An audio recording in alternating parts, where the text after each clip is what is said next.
It is amazing. We are talking about survivors this morning, considering how this small jetliner went down and where it went down. Emergency crews carrying the handful of survivors of the jet crash into local hospitals.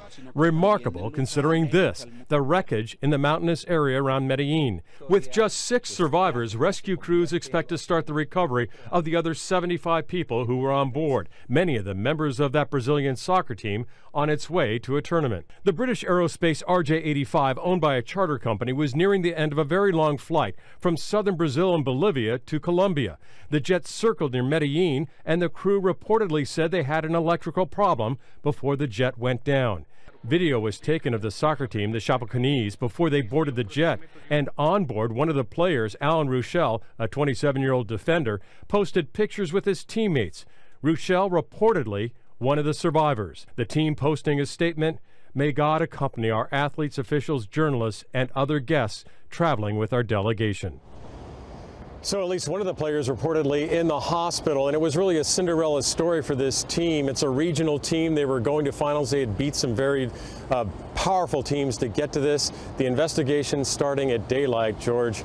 It's a tragedy for this team from Brazil. It certainly is. Remarkable, though, David, that anyone could survive a crash like this.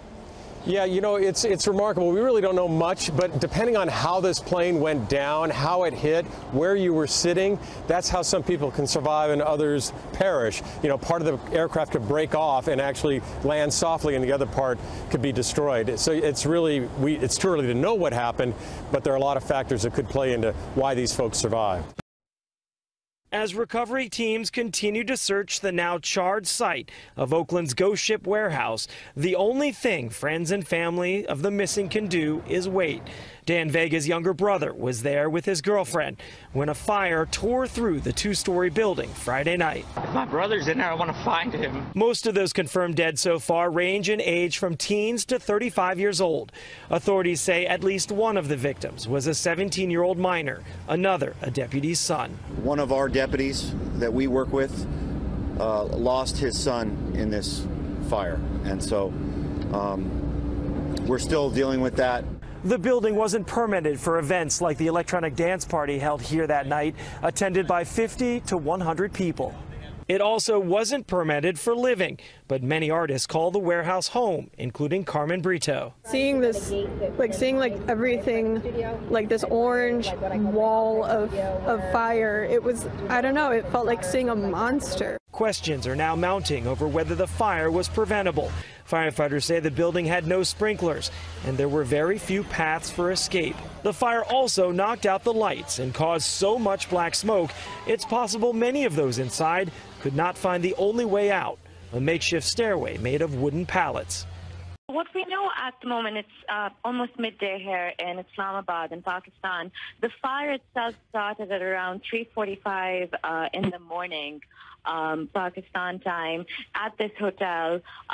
We know that the mayor was speaking to the press last night, overnight, and he said that there were absolutely no fire exits. None of the hotel administration was there. There was no fire alarm to alert people who were within the hotel that there was an actual fire going on. So a lot of the dead, the people who died, almost all of them actually, have died of suffocation. The 75 injured have also suffered from breathing issues. And even though the fire has been contained, it's still unknown as to what the cause of the fire itself was.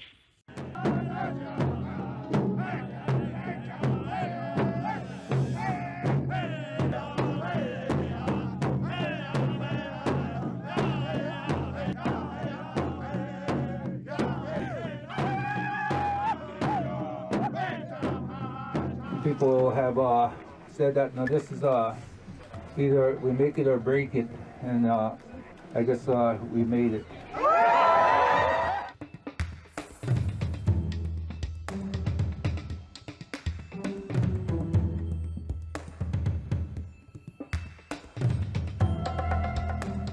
More than 20,000 passengers are stranded at an airport in China because the area is experiencing the worst fog it's seen in years. This is the Chengdu airport. Canceled more than 80 flights this weekend, and dozens of incoming flights had to be diverted to other airports. Now, the runway was closed for almost 10 hours this weekend. The airport said even though the fog hasn't cleared very much, they have decided to let certain flights leave to get people to their destinations.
Thank you.